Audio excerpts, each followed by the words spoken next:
Untuk pemupukan teman-teman, jangan dilakukan pemupukan ketika masih tumbuh tunas ya.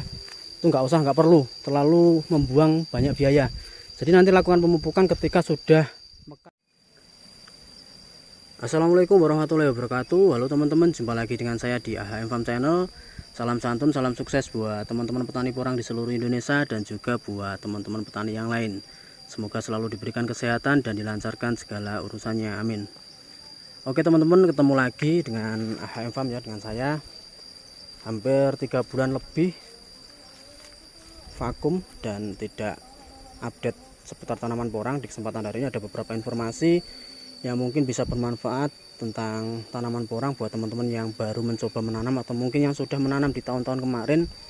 Informasi apa itu? Yaitu tentang bagaimana cara merawat tanaman porang yang tidak kita bongkar di tahun 2022 ini. Jadi buat teman-teman yang tahun 2020 kemarin atau tahun 2021 sudah menanam, harusnya di tahun 2022 ini kan dipanen ya untuk umbi produksinya. Mungkin karena harganya kurang cocok atau mungkin pengen umbinya lebih besar lagi di tahun kemudian. Nah, ini ada beberapa cara yang sering kita lakukan untuk menjaga supaya pertumbuhan tanaman porang nanti tetap tumbuh dengan bagus, tetap perkembangannya juga maksimal. Pokoknya tonton dan simak videonya sampai selesai, semoga bisa bermanfaat. Oke, seperti ini kondisi lahan di tahun 2022 teman-teman. Ini tidak kita bongkar di tahun ini. Harusnya kita bongkar ini ya. Ini kita biarkan saja.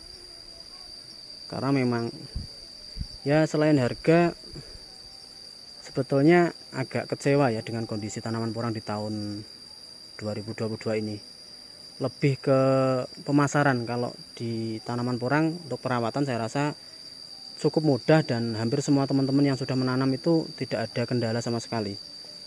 Tapi kendalanya di pemasaran ya, di penjualan. Ternyata di tahun 2022 ini tidak sesuai dengan prediksi.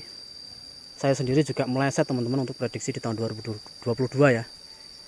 Di tahun 2022 ini harganya turun drastis. Prediksi di angka 5.000 ternyata nggak nyampe. Kemarin harga terendah 1.800 dan di bulan September kemarin sempat mengalami kenaikan di awal Oktober sampai 4.300, turun lagi. Saat ini untuk di wilayah saya khususnya di Madiun itu di pengepul itu 3.000 per kilo teman-teman.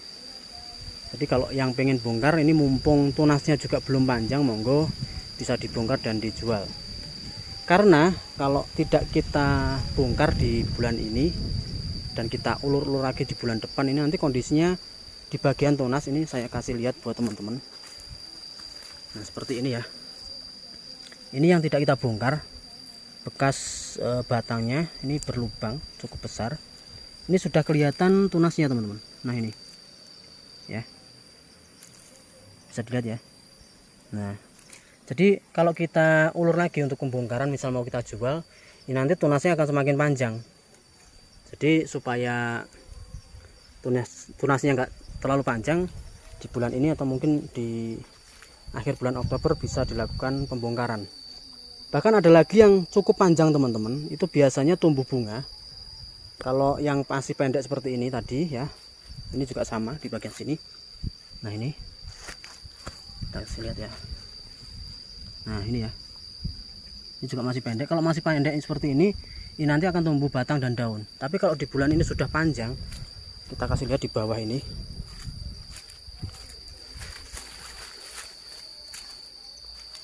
Oke, untuk kondisi lahan kita biarkan ya, tidak ada perawatan. Nah ini seperti ini. Kalau kita biarkan akan tumbuh bunga seperti ini. Jadi ada beberapa yang tumbuh bunga, ada juga yang tumbuh batang dan daun. Kalau yang sudah memanjang seperti ini pastinya tumbuh bunga. Ini kita buka lah. Kalau teman-teman mau dibongkar ya segera aja ya. Nah ini calon bunga teman-teman, seperti ini. Ada juga yang sudah mulai panjang. Nah bisa dilihat ini yang bagian bawah ini yang sudah tinggi. Kalau telat pemotongan nanti tidak bisa tumbuh menjadi batang dan daun teman-teman. Jadi kalau pengen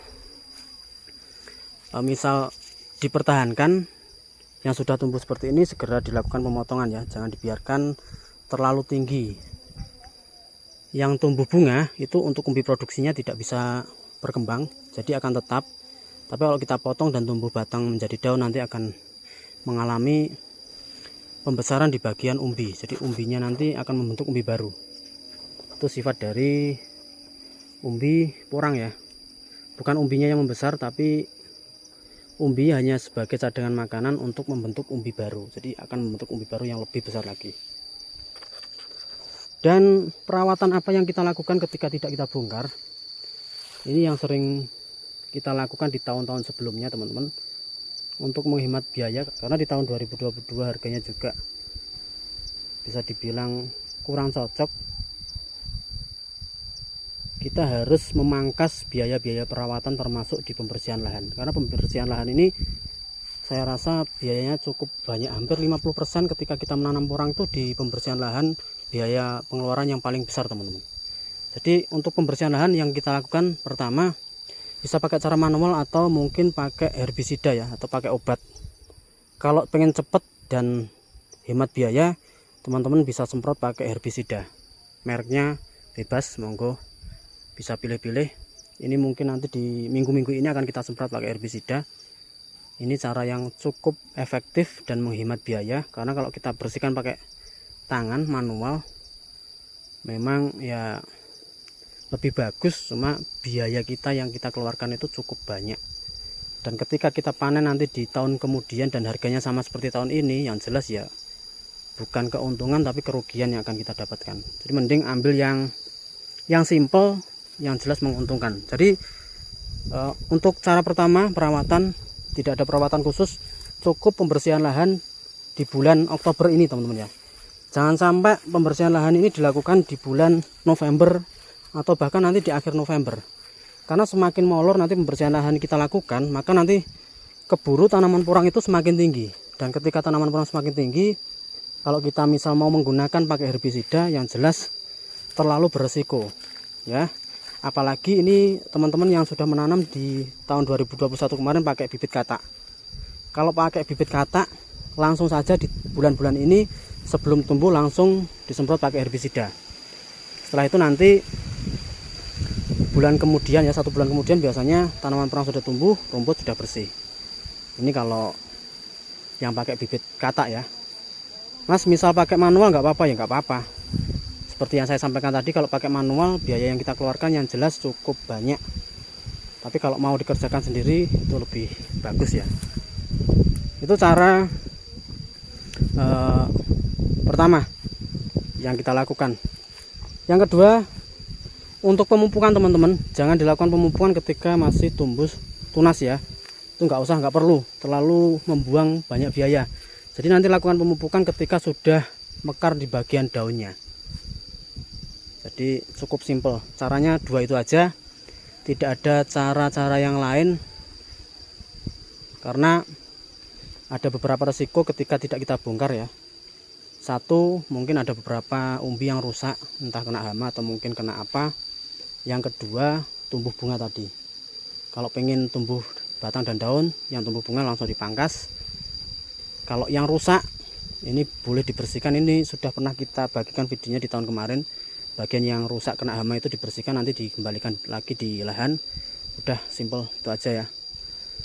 Itu di video kali ini buat teman-teman yang pengen tanya tentang perkembangan dan pertumbuhan tanaman porang, monggo bisa langsung tulis di kolom komentar, atau mungkin beri saran-saran apa, atau mungkin video-video apa yang harus kita upload. Nah, monggo kita saling berbagi, saling sharing ya.